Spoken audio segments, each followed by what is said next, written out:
Uber যারা new York শহরে উবারের driver চালক আছেন কিংবা লিফটের চালক আছেন, তারা নতুন একটি সংকটের মুখোমুখি হয়েছেন।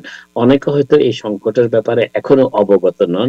অনেকে হয়তো লক্ষ্য করে থাকবেন যে উবার কর্তৃপক্ষ এখন মধ্য দুপুরে, অর্থাৎ যখন যানবাহনের উবার ব্যবহারের চাহিদাটা কমে যায়, তখন অনেক উবার ড্রাইভারের অ্যাপসটা, যে অ্যাপস এর মাধ্যমে তারা ভাড়া পেয়ে থাকেন, যে অ্যাপস এর মাধ্যমে তারা গ্রাহক পেয়ে থাকেন, সেই অ্যাপসটি সাময়িকভাবে বন্ধ করে দেওয়া হয়।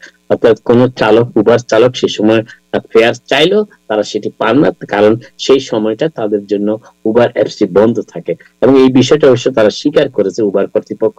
তারা বলেছে যে যখন চাহিদা কমে যায়, চাহিদা হ্রাস পেয়ে যায়, তখন বিপুল পরিমাণ উবার চালককে তারা অন ডিউটি রাখতে চান না, সেই জন্যই। এবং এর কারণ হচ্ছে নিউ ইয়র্ক সিটির একটি আইন, নিউ ইয়র্ক সিটির একটি ট্যাক্সি এন্ড লিমোজিন কমিশন একটি আইন পাশ করেছে বেশ কয়েক বছর আগে, যে উবারের চালকরা যদি কখনো তাদের আয় কমে যায় মধ্য দুপুরে, যখন চাহিদা কম থাকে, সেই সময় উবার কর্তৃপক্ষকে একটি নির্দিষ্ট পরিমাণ অর্থের যোগান দিতে হবে সেই উবার চালকদেরকে, যাতে তারা আর্থিকভাবে ক্ষতিগ্রস্ত না হয় যাত্রী কমে যাওয়ার কারণে। কিন্তু উবার কর্তৃপক্ষ সেই বিষয়টাকে মোকাবেলা করছে উবার অ্যাপসটি বেশ কিছু উবার চালকের জন্য অস্থায়ী ভাবে বন্ধ রেখে। অনেকে হয়তো টেরই পান না যে উবার অ্যাপসে তারা প্রবেশ করতে পারছেন না, কিন্তু উবার কর্তৃপক্ষ স্বীকার করেছে তারা সেই অ্যাপস গুলো সেই সমস্ত চালকদের জন্য বন্ধ রাখেন সেই সময়টা থেকে, এবং এই জন্য তারা টিএলসি কে দায়ী করেছেন। এবং এর পাশাপাশি লিফট কর্তৃপক্ষ তারা জানিয়েছে যে আগামী দিনগুলিতে তারাও এই উবারের পদ্ধতিটি অনুসরণ করার কথা ভাবছেন।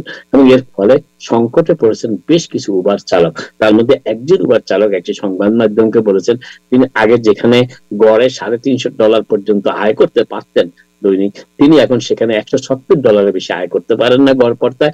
এবং এর ফলে তাকে প্রায় 10 ঘন্টা চাকরি করার পরও তিনি $170 পান, কারণ বিভিন্ন সময় দিনের যে কোনো চাহিদা কম থাকে তখন তার অ্যাপস এর মাধ্যমে তিনি গ্রাহক পান না, এবং সেই কারণে তার আয়ও কমে গিয়েছে।